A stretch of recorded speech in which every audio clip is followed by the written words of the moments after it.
Hello, guys. Welcome back to the Improvement Season podcast with me, Pascal Floor. And on the other side, it is again Steve Hall with a new microphone, actually.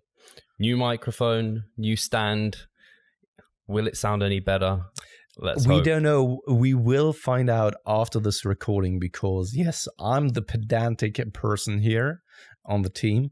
And if I don't approve, it's being sent back, even though that Steve doesn't like to go to the post office because it's that far away. But that's just what you have to do when you want to run a successful business, I guess. At least at the moment, the steps are kind of like, yeah, they're actually helping me towards the mini cut. So I'm less upset by it. Yeah, right. I mean, yeah, jump straight into the mini cut. Tell us a little bit about how it goes. So I haven't tracked, I have been tracking, but I haven't put my body weight into a spreadsheet. So I couldn't tell you the exact numbers, but I know when I started, I basically, in the first week or so, I was down to 190 pounds pretty much, which was like 5 pounds down. So I've lost overall since like peak mass, like 8 pounds. But in this past week, I've sat at the same weight basically as last week. If I was to map it out, I think I might have lost a tiny bit, but not much. And this tends to happen to me on mini cuts. And I see it with some people in dieting phases, and in mini cuts maybe more prevalent, where they kind of plateau. And it's not like you're suddenly not in a deficit. Like I was maintaining on 3,600 calories. I have been consistently eating just under 2,200. So I haven't suddenly like stopped being able to lose fat. And I've even had a few comments recently. Yesterday I had 2 comments on my face looking leaner, which I thought was funny. Oh, really? Yeah, apparently I have a mini Sorry cut face that I didn't say anything to you, Steve. I'm hidden behind this. Hopefully you're not that now. But yeah, I mean, I visibly looking at myself, and I've even identified like levels of leanness that I've not had at this body weight before. So I think maybe it's a combination of, I think it's mostly stress probably. I think my body has a, like we saw in my contest prep, I always bring it up where I didn't change weight for like a month. And it's just like, I think I just have a bit of a severe response to dieting in terms of water retention. Not that you can really see it on my body. I guess you can hold water in places where it's maybe not visible to the eye exactly. So yeah, body weight is stalled out, but I've been as consistent as ever. Through the week, my meals literally do not change apart from in the evening. It'll be like salmon and veg, or eggs and veg, or chicken, avocado and veg. It's like the same, which is fine. I like the consistency there. Are you still doing like salsa with vegetables? Or is it like a thing of the past? No, I still chuck on some salsa onto my salad quite often. Because I salt my meals all the time, it's like, I don't actually need the salsa that much anymore. Yeah. And I sometimes use this, actually, I've got it on the table, Cholula. A Cholula? Which is hot sauce. Oh. Yeah. So that's quite nice. And I don't track that. Maybe that's what's making me fat. Is it exactly like this?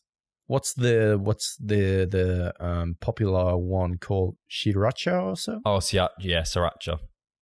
Yeah, it's Is similar it like that? to that. It's a bit more mild because I'm a mild guy and I can't handle that shit. Oh, man. I don't even get spices. I mean, like when it's so spicy that you can't even taste anything and you're starting to sweat. That's not overwhelming. Cool. Yeah. I don't like that. I mean, why? I'm going to eat to also taste something. It's like at Nando's, I can't go, if I go more than a medium, I'm just like, fuck this. Yeah. What's the point? And back when I was, how old was I? I think I was maybe something like 11 or so. Friends of my parents, they came back from Hungary, and they picked up ketchup, like super spicy ketchup, brought it with us, or gave it to us. And I don't know why, I always ate my fries with that ketchup. And I do remember it's still sticking with me. That was so spicy that I couldn't taste anything at all because it just burned everything away. All the taste buds gone. This also reminds me of a time when I thought spicy food meant it was more thermogenic, which I guess there's like this tiny effect that goes on. Like, don't play into it too much. But I used to cover all my meals with cayenne pepper, like coat them in this. And they got to a point where I couldn't even taste, like it didn't burn my tongue anymore. Whereas now, if I have the smallest amount of spice, I'm like, whoa, fuck that. It's too much. So yeah, that's my nutrition. On the weekends, it's a bit more relaxed and my meals are a little different, but not majorly. Maybe I'll go out for a meal. Didn't this past weekend, actually. Kind of got the weekend before, kind of was a bit disappointed with eating out. So then this weekend was like, let's just not even bother. Just because the choices are so limited. Because being on, and I feel for anyone who's like just has a small intake, even if you maintain, like there's people who maintain on what I'm cutting on, it's like, how do you actually go out and eat without like fasting? Like you'd almost have to. It's crazy, right? It's crazy. I mean, when I always feel uncomfortable even, and that may be my mentality and may also not be the healthiest thing, and just show that I'm still have some tendencies of a bad food relationship. But when I'm doing a cutting phase, most of the time, I don't like to go out because I always tend to then just go with a salad or so, or with something like, just a lean meat and some vegetables on the side. But I don't really, so if I have the choice of picking and choosing between going out or not going out, I still rather not go out. I mean, I don't have any friends, so it's just Katie, and she understands to stay at home. But you get the idea. And I think we always talk about, no, you have to go out, socializing is super important. But at the same time, I still am struggling sometimes, and especially in a cutting phase, because I mean, in a maintenance phase, it's not really that big of a deal because you just have so many calories to play with. But in a cutting phase, because the calories are so sparse for you throughout the day, you rather want to have it spent for something that you enjoy instead of something that doesn't really satisfy you, doesn't really satiate you, and then all of a sudden it's just like it wasn't even worth it going out. Yeah, I think that's when I actually say it all the time.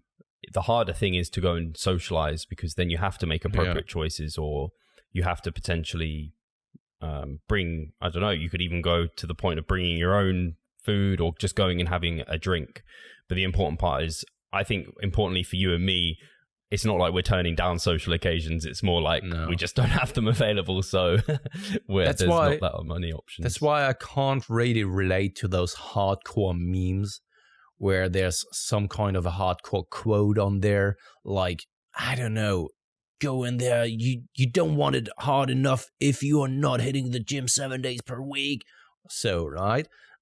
Or cut out all of your social contacts because they don't see what you see, or something like that, where it's just like, to me, that's not the hard part. The hard part is actually socializing and going out there and living the life that actually, from a rational perspective, is the life that is probably more worth living than just being in that hermit bodybuilding bubble. Yeah. And I think you'll really appreciate, eventually you'll get to a point where you are cutting less than you are in these other phases. You appreciate it a bit more. And then maybe that in some weird ways makes the cutting phases a little bit harder, but also makes you not want to do them even more. So like for me and Charlotte, going out and eating on the weekend is quite that's something we like to do most weekends. So now it's not it's less of a fun option, or it's not as easy to do. It kind of puts a downer on things. And that's probably one of the biggest things with with contest prep, is like that social element, especially with food. It's such a thing, especially for us bodybuilders. Like, we don't go out drinking, but we will go out eating. But now we can't even go out and eat. So maybe we'll just go to the cinema. What can we do? So yeah, it's a balancing act. But I'm glad that overall, I haven't really felt, apart from that one day, I think it was last week or the week before. The beginning of the minicamp, where it felt pretty hard, but now I feel like I've kind of hit my stride with it. It's just whether or not, whether I'm going to do the 5 weeks more than likely. It's just training is going to be the hard thing, like I said last time, but that's going okay. My back's actually trashed today because yesterday, I think because I trained at Muscle Works and I was getting filmed by Thomas Moore, who I have very much doubt listens to this, but if he does, then shout out to TMC Cycles. Many of the listeners will probably know who he is. He does work with like Luke Johnson, De Novo. So I did a workout at Muscle Works in Bethnal Green which is like a 45-minute journey. So to do that every single day would be a bit much, but the gym's cool. Like, it has tons of equipment, and I had to do some different pull-ups, a different row. The lat pull down was a different machine, but I still did an underhand lat pull down. So my back is feeling pretty wrecked to what it normally would. And I think it's just the novelty. Steve, in that regard, I know that you're a big fan of easy bar rows. Oh, yeah. I started trying to implement them, but they aren't really so. I'm not the biggest fan of bent over rows either, because simply I've never felt comfortable with those. Never. And I gave it a try, and a really honest try. And this time around, I just thought, why not try it with an easy bar to see whether it just activates my back differently, and maybe this is the variation I need to make it work for me. Still doesn't work. Do you have any kind of tips for me and the audience? Good question. The thing I think I see wrong most with just with barbell rows overall, and you won't be making this mistakes, where people are like vertical and they're thrusting into it with their hips, and they're not really utilizing the back musculature. They're using momentum and their hips and their glutes. So that's probably the biggest thing I see wrong. But with easy bar rows, the benefits I find with that, mostly a variation, is the fact you can go underhand and it's more comfortable. So I see people That's what I'm doing at the moment. So I see people go overhand, and I'm a bit like, I don't know if that's, I don't know, you're not really getting the benefit of being able to do the variation of different grip of underhand. And then the tiny little dip gives you a little bit more range of motion. So potentially people are doing EZ bar rows and they're not getting that extra range that it provides you, and they're still using maybe too much load. So those are the two biggest things. But I really like with bent over rows, and what helped me was really emphasizing like the eccentric and the stretch, and really protracting over, and then really coming back and squeezing up on all rowing. But now I never used to do that on bent over rows, because it always used to be about the weight. Whereas now I'm really in this next mesocycle, and this is something we'll probably talk about. I had a consultation with Jared. I'm going to overemphasize the like mind muscle connection and the stretch under load, because sometimes, and I think we all do, but I definitely do get carried away with weight. And I think mechanical like tension, weight must be having to like be as strong as everyone else. It's like, well, actually, and I guess actually something AJ talks about sometimes is doing what other people aren't doing in the gym. But normally he's referencing something like lifting a load that someone doesn't normally lift, like a really heavy squat or something, or like a really heavy row or something like that. I guess taking that quote, but looking at it a bit differently, or the way I might look at it, is having a technique or lifting in a certain manner that other people aren't, like using that real stretch, using that mind muscle connection. You see when Mike Israetel lifts and he's like, you see him do bicep curls, so you can see he's focusing on literally the bicep, like stretching completely out and peak contraction all the way up. Mike does not use heavy loads for someone his size.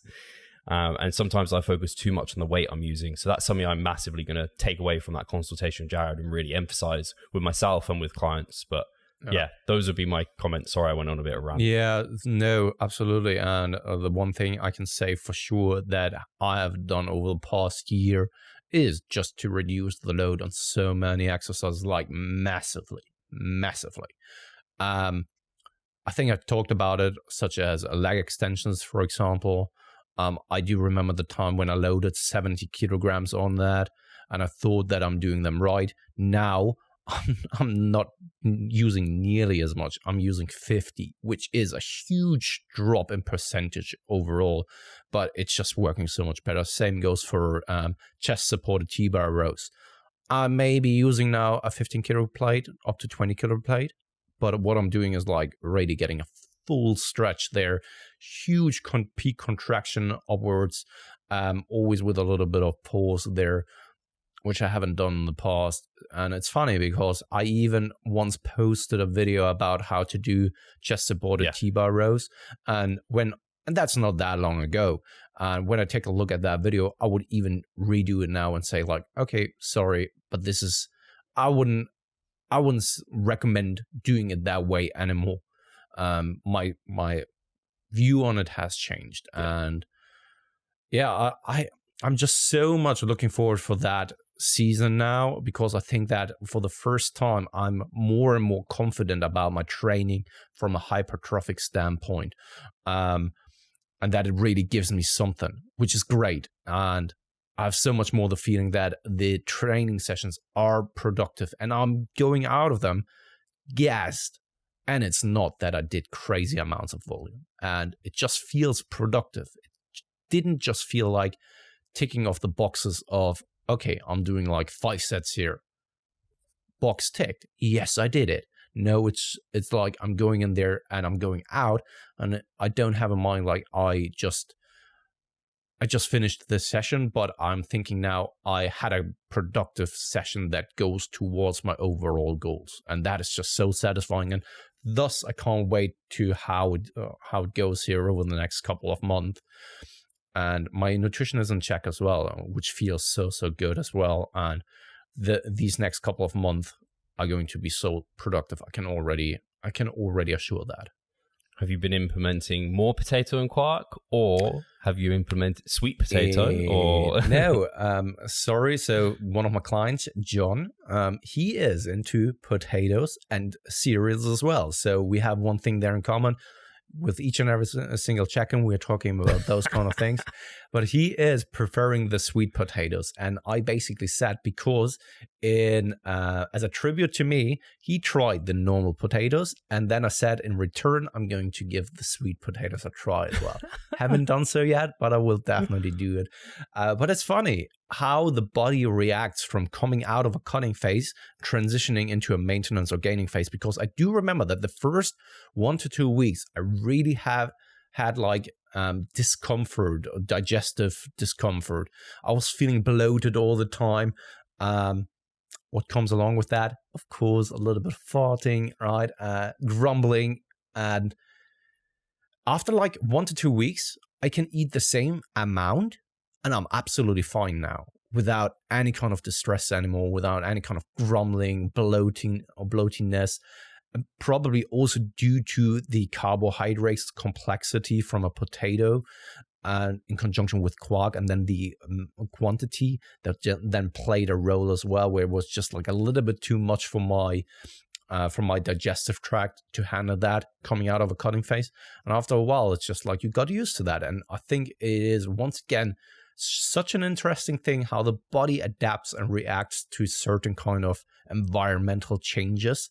And that's why I always like to share stuff like that as well with the audience, to hear that it is absolutely normal when you're going out of or transitioning out of a cutting phase or going into a gaining phase, or vice versa, that the transitions sometimes can cause a different sensation in the body, which doesn't mean that you are now lactose intolerant or that you can't really eat a specific food anymore. It is probably just the change of environmental factors. Yeah. It's funny. I always go and try a sweet potato because I'm like, yeah, sweet potatoes are what bodybuilders eat and blah, blah, blah.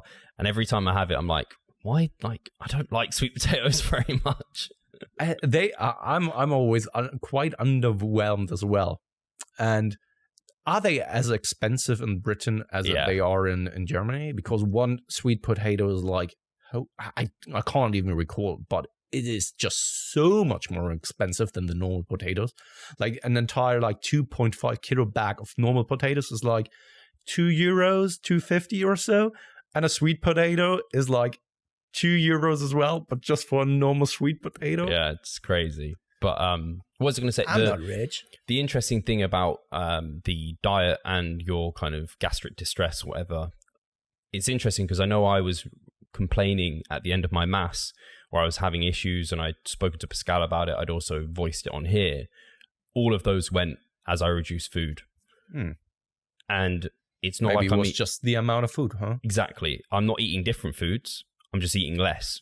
My fiber is actually pretty similar, which is just because I'm trying to keep myself full. But actually, it's just the quantity. So I think it's just a case of sometimes in a mass, you get to a point where the body just wants to get rid. And so it gets through it more. So you are likely to go to the bathroom more. Potentially it's not in the way that you want it to be. But right now I have it's never been better, but it's the only thing I've changed is being in a diet. who was that again? Was it you who asked someone of our latest guests the question about whether there's some kind of efficacy of a day of fasting or so? I think that did come up with the Q&A with Gabrielle. I think that probably did come up. And she said no, pretty much. Yeah. Because the gut wants carbohydrates, it wants those things to be fed on. And I think there was something, fasting could actually have the opposite effect that you kind of want. So, yeah. I've not been fasting. I still eat like first thing in the morning. Because I remember first thing in the morning was when my issues were the worst. My breakfast is basically the same, apart from I don't have a load of oats. I just have the berries and the protein, not the oats. Whereas my next meal then has a load of oats. So it's not like it's oats. So it's just, I thought it could have been the berries, but I tried so many things during that mass phase. And I think it was just quantity because, and I guess that makes sense because on the weekends things were better and my quantity generally goes down because I'm eating probably more calorie dense foods when I'm on the weekend because that just happens. So it would make sense to me then for those individuals who are promoting like these 24-hour fasting windows in a gaining phase, that every once in a while throw in a day of complete fasting, that it probably comes from the individuals who are eating tons of food. Most of the time, when I recall who is promoting that, these are the individuals who are super big, enhanced, who are probably eating like 5,000 to 6,000 calories per day. And I can see where that comes from because they probably feel so much better. Eating. From not eating a single day. But also probably because all the food that is accumulating in their digestive tract, of course, you don't get rid of your food in a time span of 24 hours in your digestive tract. That's not how your digestive tract works. It can take up to days for a single food or meal to sit there, depending on the mineral density, vitamin density, fiber, all that kind of stuff. So yeah, I can see where they're coming from, but it's good to hear that someone like Gabrielle, who is an expert in that field, who did some research in that field, not just some, but who does research in that field, to give that perspective on things. That's why I love the podcast, because there's a lot of, we try and, as a coach, you try and fill many hats. We try and be like an expert on training, on nutrition, on all the elements that impact stress and lifestyle. And it's like, whoa, there's so many hats to fill. So for the podcast and for us, I often refer out to, if someone had a gut health question or something along those lines, I'd refer to someone who's actually an expert in the area rather than trying to become an expert myself. I don't think that's my role as a coach. So you see that with people, they try and become maybe an expert on a certain topic. And it's like, well, I like just bringing on that person, becoming a contact and reading what they're saying, what they're doing, and then utilizing that skill. Because I think that's actually the skill of a coach, is finding good sources and then collating it, not necessarily being the one to go and do the research. I think that's probably the wrong way around because we don't have the skills, let alone the time.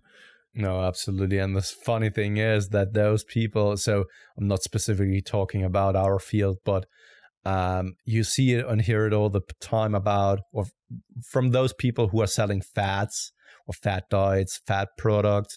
Don't listen to the doctors. The doctors everyone is bored by the bigger companies, but buy my shit here because this is actually helping you.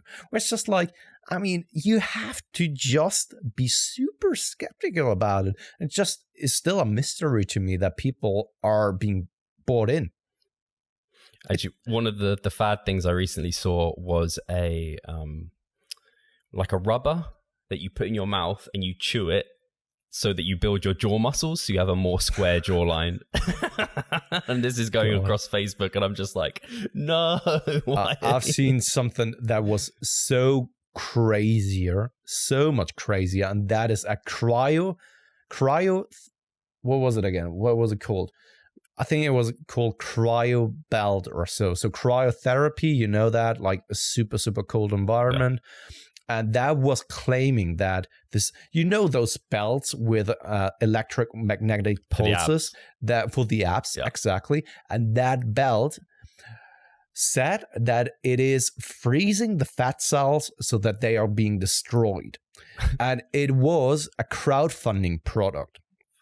So people were paying money for that to support that project, which was millions.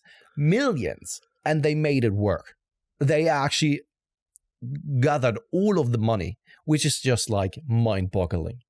It is so unbelievable. Like, find a lovely sounding fad, bring it to the people in a really plausible manner, because when people don't know any better, I mean, they did a promotional video. They had a good looking female talking about that with a good smile, like really LA style, right?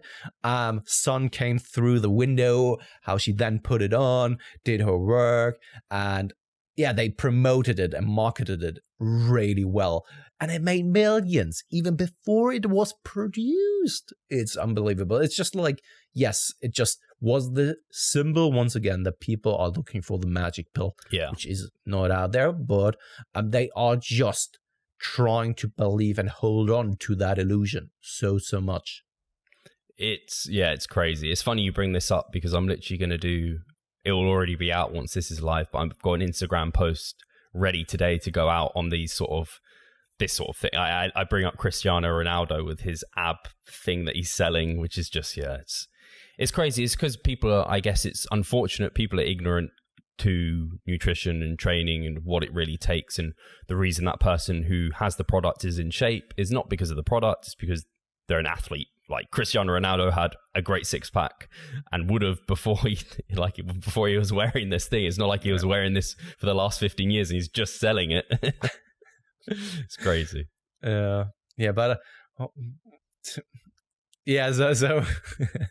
I'm always then trying to also understand where they are coming from, because probably there are lots of things I know jack shit about, and where you could probably sell me something which sounds plausible, and I would give in there as well, because it just like sounds like a good dude. I believe him, sounds plausible to me. So I think we are all somewhat susceptible to something like that, but most of the time you can still ask the question, does it sound too good to be true? If it does, most of the time it is. Oh, I need to add that to my post. That sounded good. Yeah. Should we get into questions? Yeah, let's do that. So Dave has asked, and that is kind of a common question recently.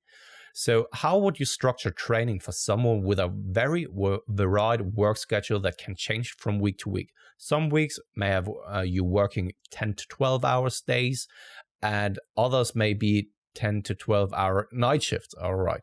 Thinking either full body and just get in as many sessions as possible, or just rotating upper, lower, and push-pull legs? That's a hard question, because it was nice to have some context, but it hasn't given sufficient context. I don't know if that's saying, I don't know, on night shifts you can't train. Because I recently have picked up a client and he does, I think there's 4 days, he does nights and then he has 4 days off, and that's how it rotates. But he is still happy to train on his shift days and seems happy to do that. So I don't know if the way I just view it is look at any single week. What frequency can you do? If it's 3, cool. If it's 4, cool. If you can consistently do 3 or 4, as like you can 100% do it, doesn't matter how work is, I would pick that, and then I'd pick an appropriate training split for that. So if it's 3, probably full body, emphasizing a certain kind of area each time is a good idea. If it's 4, potentially an upper lower. I feel like I probably need to talk to this person to talk out his specific lifestyle, because it's hard to put myself in his shoes just knowing he does that shift work and has a complicated lifestyle. I don't know if you've got anything better than that. You probably do. Yeah. No, I expect you do. No, I totally agree. And I would say that probably the best option would be, if it's just so fluctuating and unpredictable, to have a full body schedule, so that when you are because of any kind of reason not able to train for one day, you just go in the next, and it doesn't really matter because you're still training the same muscle groups, right? Let's just say if you have something like an upper lower split, it could possibly be that by any chance 2 weeks in a row, you don't get in any kind of lower body sessions. Maybe if you're only sticking to the set schedule of like, okay, on Monday I'll have an upper, and on Tuesday I'll have a lower or so, and now each and every single Tuesday you are not able to do the lower body sessions or so, right? And then you can't really rotate like that anymore. You could possibly like do something like an ABC split or so. This is a rotational way or rotational strategy you can implement as well.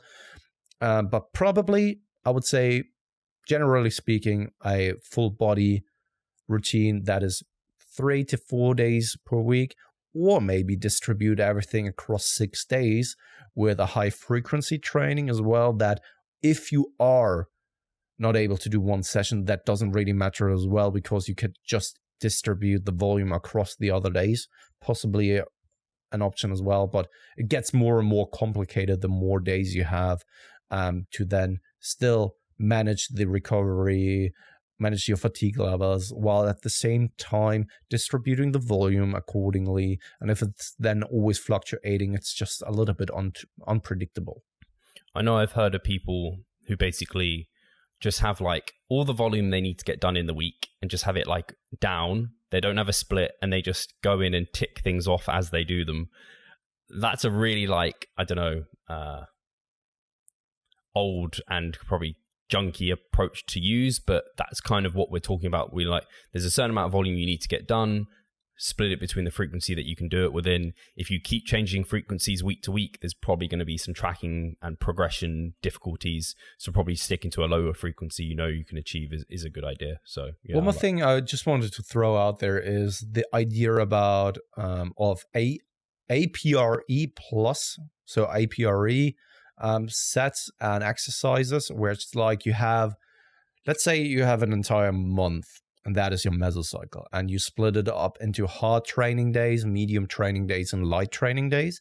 And you need to do so many hard training days in a given week. Let's say you need to do 1 hard training day, 2 medium training days, and 1 light training session. And then you can switch around with when are you feeling ready for a hard training session, when not. This may give you a little bit more flexibility as well. However, it also ensures that you are getting in harder training sessions, lighter training sessions, medium training sessions, and it may allow you to be a little bit more flexible in that regard as well. Yeah, I think something I did with a client, he was doing 3 sessions per week, but sometimes he had to do back-to-back, and so having full body back-to-back is quite difficult. Yeah. So it's quite nice to at least maybe 2 of your sessions you can make one like even spread, and then one could be more pull focused, one could be more push focused. That can work. So you can do at least 2 sessions back-to-back if it's like that happens a lot. But yeah, you could flush this out without having a consultation with him. It's so hard to really tell him what to do. Cool. Then let's move on to the next question, which is from your client, Andrew the Vascular Beast. The Vascular Man. Yeah, the Aussie. So what are your guys' dream size? Oh, what size? It's still continuous. I just wanted to do a little bit of a dramatic pause so that the imagination of the people can go well. Or body shape. IG, if genetics didn't stop you growing, would you want to be a 300-pound plus men's open bodybuilder or a smaller classic competitor like Breon or Chris Bumstead? Ah, cool. Dream size. I think for me, I'm a bit conflicted. If it was just me and I don't know, I feel like I need to live in the huge monster body, basically. So part of me is very tempted to be like, yeah, I just love to be freaking huge and a freak. Yeah. But practically, I think that has so many drawbacks that I'm not sure it would be worth it. Therefore, the Chris Bumstead type of look is far more appealing. So I think it seems cool to be a huge monster, but practically it probably has too many drawbacks. No, absolutely the same for me. I was never drawn to the big guys from an appeal kind of perspective. Yes, I find it super cool to look at them and what people are capable of doing with their body and all that kind of stuff. Like, I think that's why open men's bodybuilding is still just so cool to watch and still the thing at Olympia. Like the big event, right? Because it's just insane to watch. But at the same time, I was always drawn to classic. Yeah. Always. Which era? I think the 90s, even though that it wasn't really talked about that much when it comes to the 90s, there have been just so amazing bodybuilders out there in that generation. And then, of course, it was also the introduction from the really big guys, which wasn't really what I'm referring to, but more so, just these aesthetically pleasing physiques. And I would more so aim, so when we are talking about a specific size, I think like 220, if genetics wouldn't stop me and that would be all just natural, then 220 would, I think, be just like where people are, it's still jaw-dropping to have that naturally, but at the same time, you're not compromising your health that much. Because a bigger body is just a more health-compromised body as well. It's just what it is. There are no natural bodybuilders who've got to 220, are there? I think there are. Serious. I mean, someone 220 like pounds. Yeah, I mean, someone like Kai Green, for example. I think he wasn't he 240 or so when he was still competing as a natural, and then he just went on the gear. Just look at some his natural shots and take a look at his quads. Absolutely insane. And someone like, I would even say someone like Big Ramy, he probably also had the potential of being that, I mean, like in the above 220 area without gear. I don't think that 80 pounds of muscle is just gear. Yeah, that just seems absurd. I don't know. I mean, I'm sitting just here like hard to compare. A chubby 190. Yeah, it's just really hard to tell, but I think that I have a hard time imagining that it wouldn't be possible. It's the same question about the genetic limit, because I don't think that the genetic limit is really the true genetic limit, because I don't think that we, by as far as the scientific literature goes by now and our technology goes, know what the genetic limit of humans are. What's more the limiting factor is just lifestyle and especially aging, because at some point you're simply declining and you're not able to synthesize the muscle tissue quicker than it's being broken down. And I think that age is just the limiting factor. And I think that if we had limitless time, the ceiling of our genetics would be so much higher. Just imagine someone like Big Ramy. Sure, he has some help, some additional help via steroids, but it's still genetics, right? I mean, steroids, how you react to steroids, the receptors you got, it's still genetics. You can't dispute that. And thus, I think that when you have someone who is 300 pounds on stage, I don't think that we have seen the limit of what is possible now already. Cool. I have nothing more to add. I'm still just blown away that the fact that Kai Green could have weighed that much naturally. It's just insane. I think it was, so don't take me from a word, but I think it was 240 or so, but I'm not entirely certain. But yeah, so it's again, Andrew, but man, Andrew, something like that, I don't even want to answer. Thoughts on Callum Van Moga? I don't even follow Callum Van Moga. I have no idea who he is. Mate. I apologize. So I will skip that. So sorry, Andrew. But the other question was actually a really decent one. So Griffin Young, recovery and specialization stuff. So for the past month, I've been dealing with persistent lateral epicondylitis, condylitis, tennis elbow, and have decided to use this as an opportunity to do an intense leg-focused cycle. My question is, how high do you think it would be appropriate to push leg volume, since all other body parts have been basically reduced to zero, aside from the light forearm and stretching to add recovery?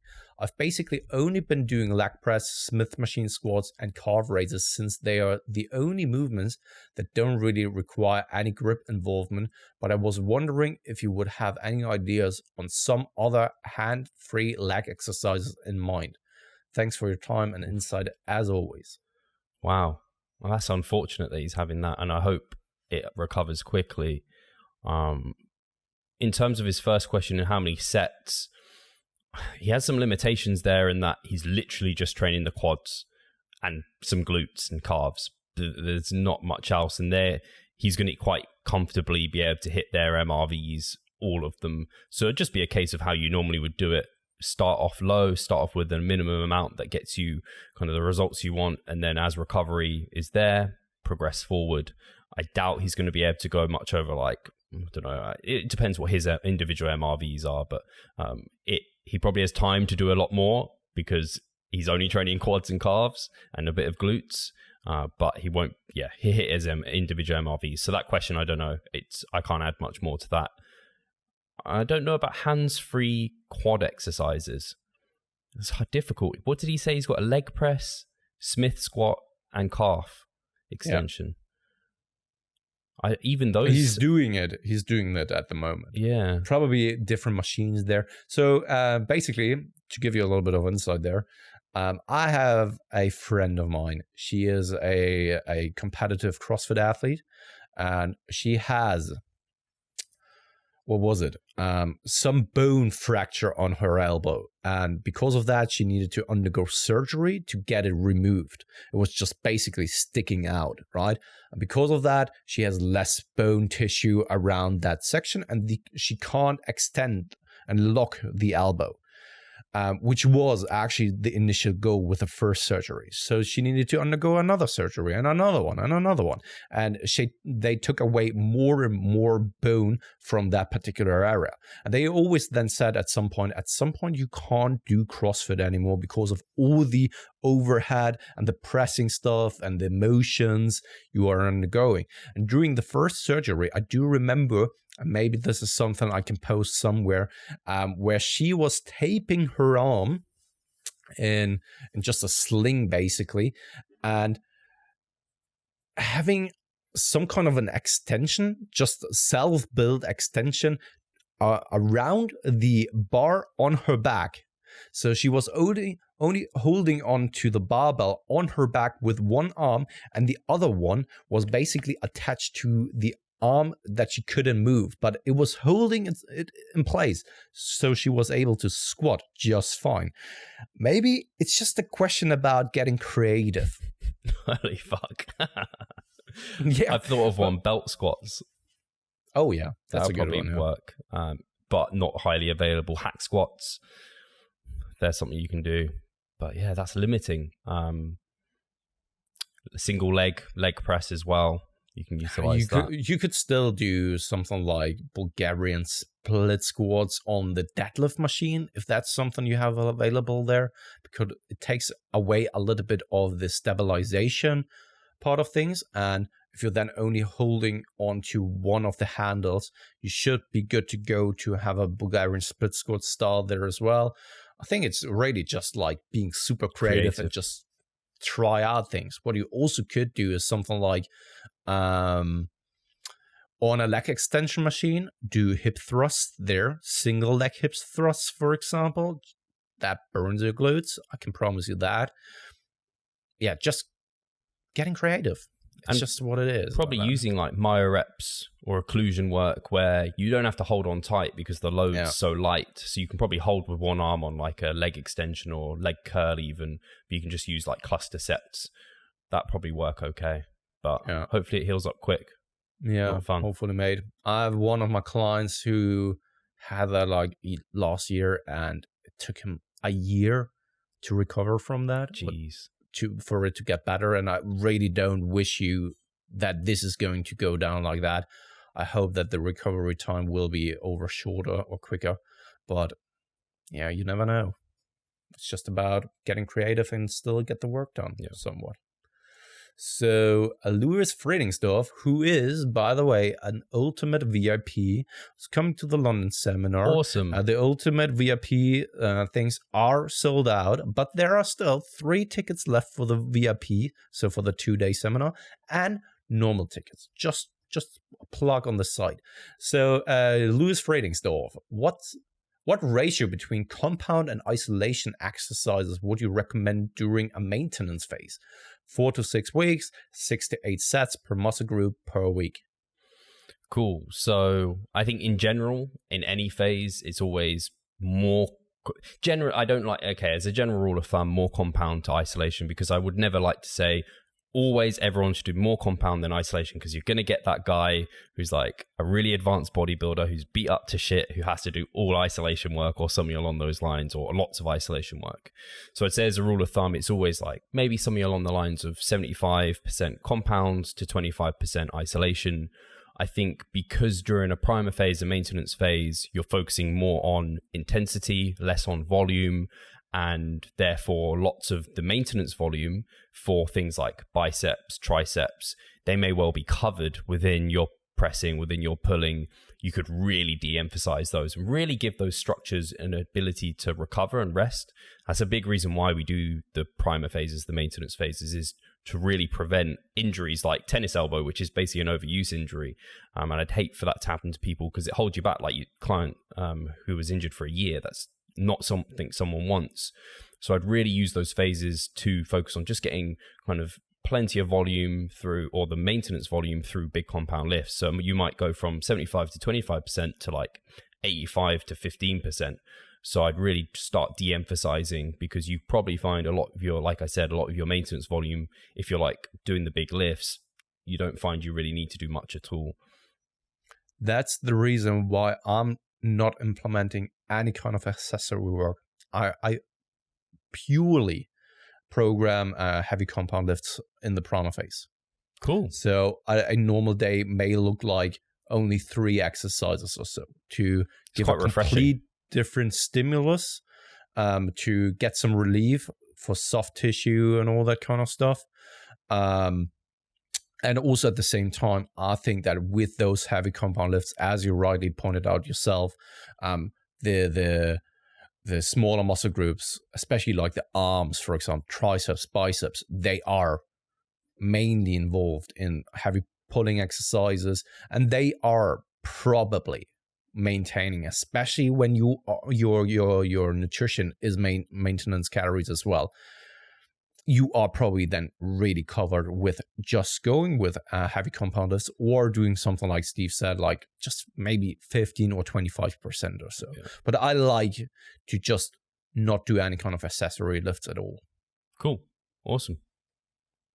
So, Chris. That is Chris. Just again, Chris. A rapper. Yeah. Do you believe that the testosterone levels of a natural guy really matters when it comes to muscle growth? Steve, that is a really good question for you, I think. So I can't talk to the data or research particularly, because it's not an area that I've really looked into, but I can talk about anecdote, and what we know is important for muscle growth is, it's obvious testosterone is important.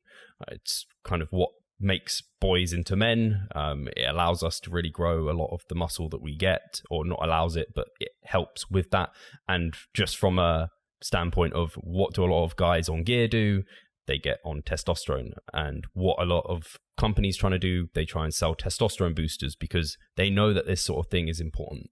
However, within natural levels, there doesn't seem to be, if you're within the natural range, if you're at the high end or the low end or medium end, it doesn't seem to have a huge amount of difference. It's only when you get into those big physiological differences or raises, so raising your testosterone by like 10 times, it really makes a fucking difference. But if you're just within the natural range, from what I gather, it doesn't make a huge difference. It's not going to be like night or day progress. Importantly, and Pascal knows this as well, and you may know way more than this on this anyway, but with like testosterone, it's importantly the free testosterone. So testosterone can be bound, and so you need to be aware of what your free test is, or not, you don't need to be aware of, but that's probably going to make a bigger difference. So you could have very high total testosterone but low free, and therefore not be growing at a rate as someone else who has high total but also high free. I really wouldn't stress about it. Normally with these sort of things, it's kind of like put your best foot forward and you're going to get what you're going to get. If you're getting symptoms of low testosterone, like depression, low libido, low energy levels, poor energy levels, these sort of things, then go see your GP, and you may well be referred to do some testing, further testing, and potentially prescribed something that maybe me inferring something from your question. But even on those low levels, you can still grow muscle. It's going to be super hard. And maybe once you get to a certain level, you might find it to a point where you can't grow anymore. I don't know. But I grew some muscle when I had minimal testosterone levels. But once I got them up to normal, like progress continued. It may be that really did make a difference. Hopefully that helps. I think if you're normal levels, you're pretty much like, don't get too stressed about it. Yeah. So just one thing I wanted to add there, because from his question, whether I believe that testosterone levels play a role in natural guys, that's not a matter about belief. It's like the scientific literature says, yes, it is a fact. It is a stated fact. And it has been shown quite commonly to play a significant role in that one. So yes, it does play a role intra-individually. So for you, it's like Steve already alluded to, when there are fluctuations on a day-to-day basis that are absolutely normal. That's why when you're doing a testosterone test, the first test you're doing is not just the thing that you should take for granted. Also, the timing of the day plays a significant role as well when you are getting your testosterone tested, because cortisol plays a role in that one as well, and also your overall stress levels and stuff like that. So when it comes to your daily fluctuations, don't really bother about that. That's absolutely normal. However, when you take two individuals, one of them is on the higher spectrum of the testosterone range and the other one is on the lower end of the testosterone range, and they have theoretically everything the same. So life is the same, training is the same, nutrition is the same. It would only make sense if you then see a better response to training from the individual who has a higher natural level. I would be really surprised if it isn't the case, right? So yeah, I just wanted to quickly point that one out, because it is kind of obvious when you really think about it like that. It sounds so simple, but when you really lay it out that simplistically, then it would make sense. 100%.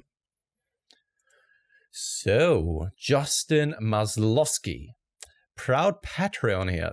Thank you very much, Justin. Means so much. And now a short plug once again for everyone who wants to support us. Up in the corner you can find the card that now pops up where you can support us over on Patreon. As I mentioned last week already, I think it was, we are really trying to make good use of the Patreon money, trying to invest it in, hopefully in the future, to get some paid transcription going of our usual or regular podcast. That is not cheap though, unfortunately.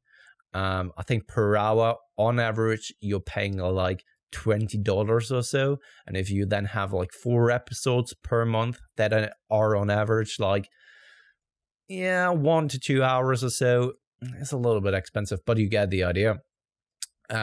So yeah, just a thought. Sorry, I was just going to say, do you reckon, I wonder if you can set this up where as a bonus for being a Patreon supporter, we can get their questions answered as a priority on this podcast. I wonder if we can get them a separate form to fill out. I think so, yeah. If people are interested in that, definitely comment below, because we have a lot of questions to get through. We've still got tons to get through, and we're only going to get more as we email out and ask for them. So if there is people who we want to prioritize, it's the people that support us with that monetary money, because that's important. Yeah, and that is the support is so much appreciated. I mean, we are putting these things out for free, and of course that is time investment, commitment, and all that kind of stuff. And if you show us your appreciation in that form, that is so appreciated. I can't thank those people enough. And for those who don't support us, I still love you.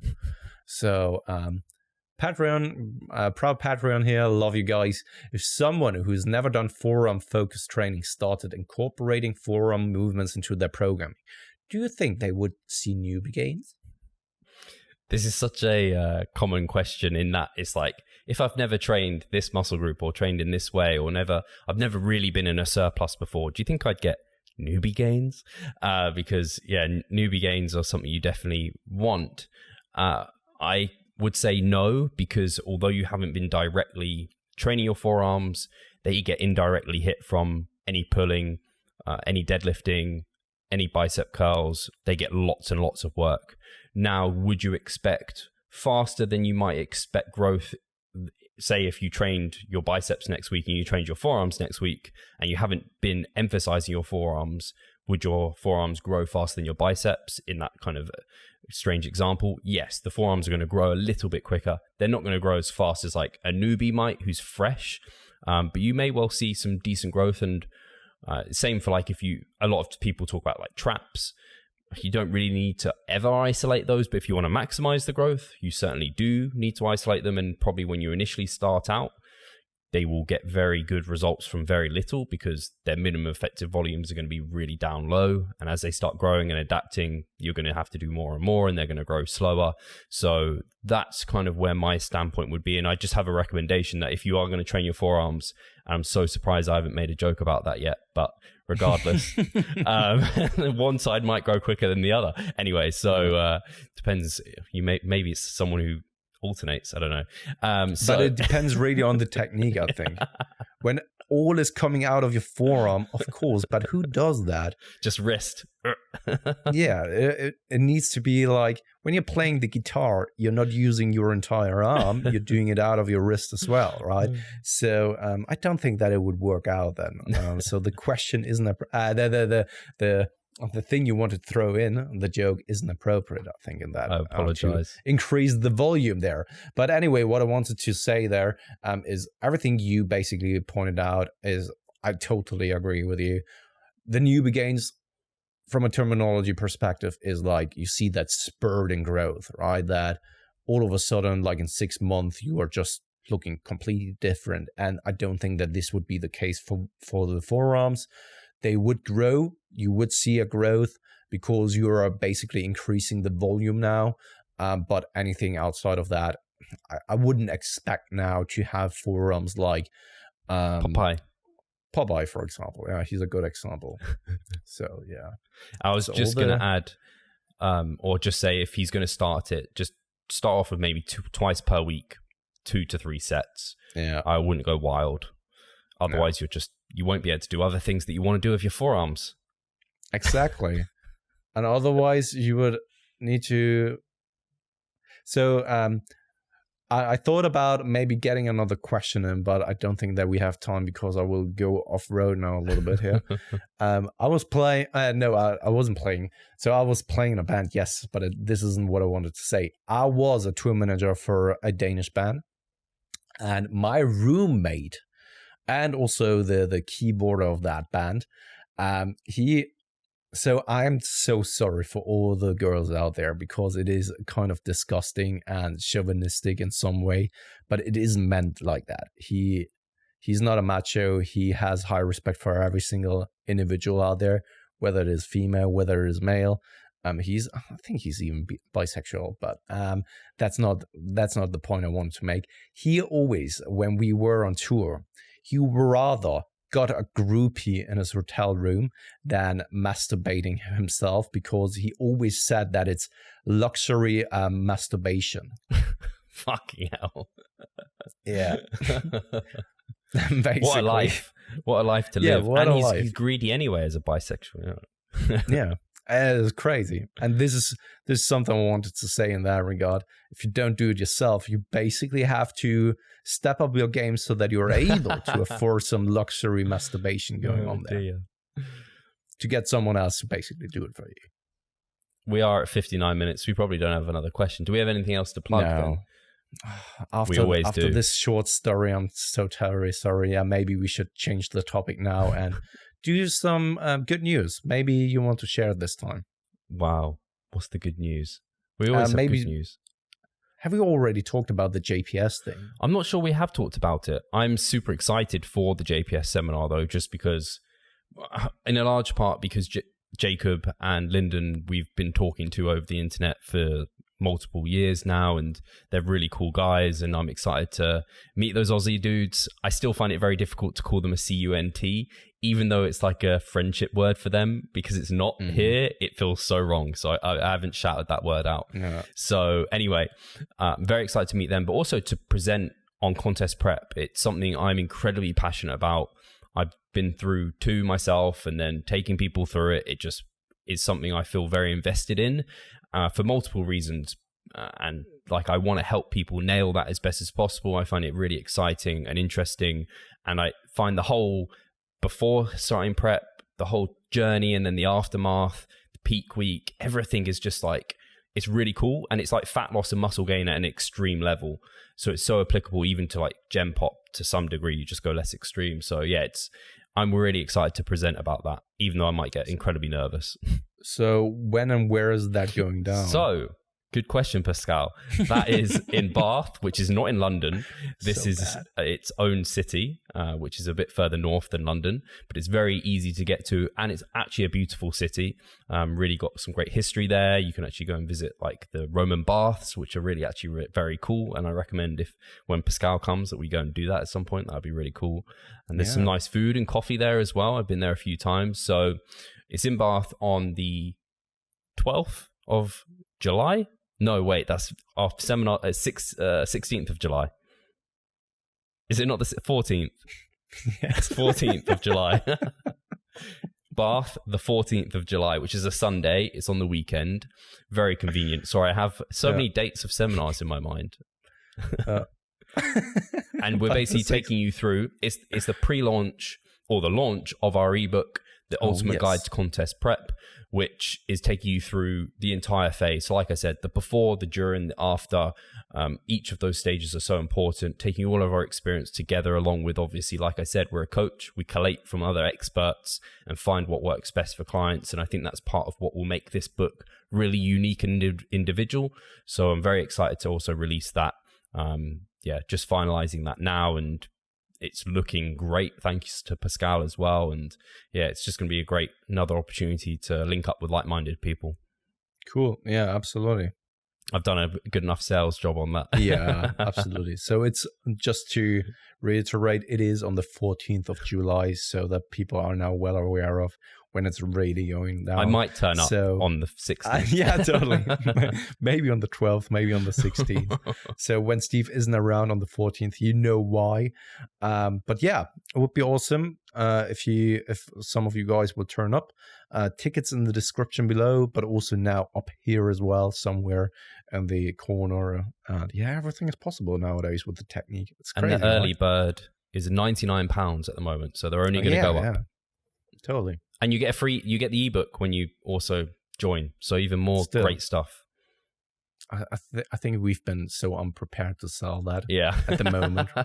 So like, and this. And we'll get it more streamlined for you next time. But anyway, yeah. So thank you very much, guys, for listening, as always. And we guess we speak to you next week. Take care and revive stronger.